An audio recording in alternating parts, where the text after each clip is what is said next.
Sekiro is a challenging game no matter how good you are, but there are a lot of things that you can do to turn the fights in your favor and not waste a lot of resources. I got some general tips and tricks in this video, so let's get into it. If you enjoyed that, then a like would be super appreciated, and let's go. One of the things that is smart to understand is how the resurrection system works, because you will always see two of these circles above your health bar, while you only use one to resurrect yourself at a time. The right circle replenishes when you visit an idol, so every time you rest there, you will get that revive back, and the other one, the left one, is based on kills. So doing death blows to targets, and you will see that when you kill someone, the circle will fill almost every time, and it will require a lot of kills before it gets back up. So if you really want that double revive at a boss fight, for example, but you already used it, then you can first go and focus on killing other enemies to get this circle back up. Good to note though is that when you die and revive, you cannot immediately resurrect again if you would die afterwards. You first need to kill some other enemies or perform a significant death blow to the target that will make the stripe that appears over the circle go away. So this would only work versus bosses that still have multiple health bars left, because a death blow that removes one health bar from a boss also counts and will make that stripe disappear. Dying is inevitable in Sekiro, but you of course want to make sure that it happens as few times as possible. That's why you got your healing gourd to help you out, but you can of course also use the pellets that will give you health over time to keep you alive. Make sure you use the healing gourds first though before using the pellets, because these gourds always reveal at the idols if you rest there. While pellets are items that you need to find in the world or buy at the shop, so they are way more valuable, meaning that you only want to use them when you're out of healing gourds. Another item that you will find from killing enemies is oil, and this actually has an amazing use with the flame fan tool. By throwing the oil onto the target, you can aim to make sure that the burning effect immediately applies when using flame fans. I showed you in a recent video where you can find this tool, and I will link to that at the end of this one.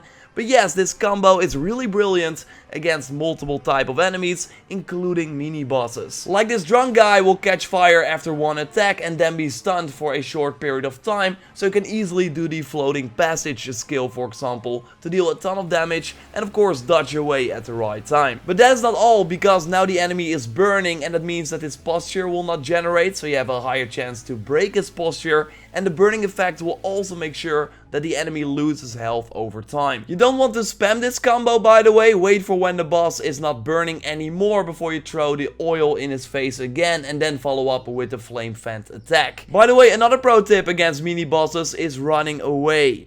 Okay, stick with me here, because some bosses are namely so positioned that you cannot sneak up to them to already take out one of their health bars. While it will of course be really nice if you could start with that insane advantage. The Chained Ogre is this way because he will immediately see you when you get too close, but also this drunk guy is so positioned that you cannot start with a stealth attack. In these situations you want to aggro these bosses so they are onto you, and then you can run away so they turn away and return to their position.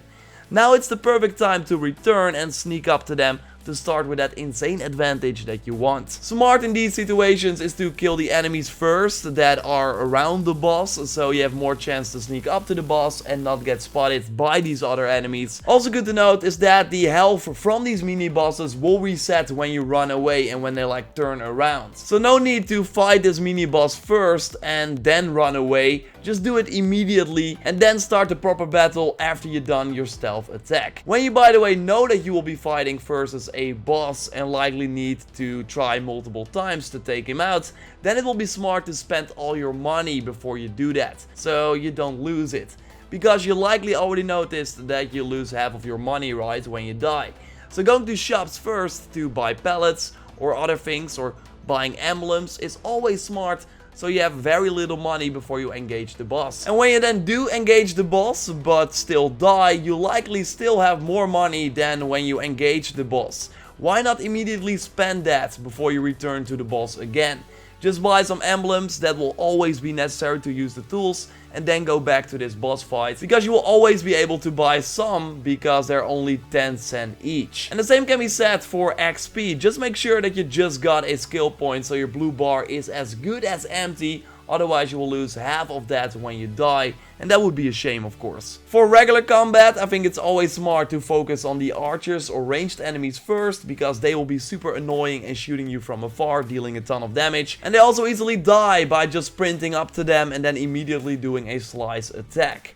And then just take out the group of melee fighters one by one. Smart is to kite them a little so you can easily slice them without having to worry that you got a blade in your back. Just look for openings and then try to kill them off one by one, or just hit the enemy once and then dodge away to still deal damage without the risk of getting hit. You cannot, by the way, get hit when you do a death blow attack, so totally use that to your advantage. And there you have it, some nice Sekiro tips that I think will help you out a lot. Subscribe for way more Sekiro Shadows Die Twice videos, like this video to support the channel, and check out my recent videos on amazing items you want to get early, including those tools. And another video highlights a nice money and XP farm spots pretty early in the game, and amazing skills that you want to unlock as well. For now, I will speak to you next time, and goodbye.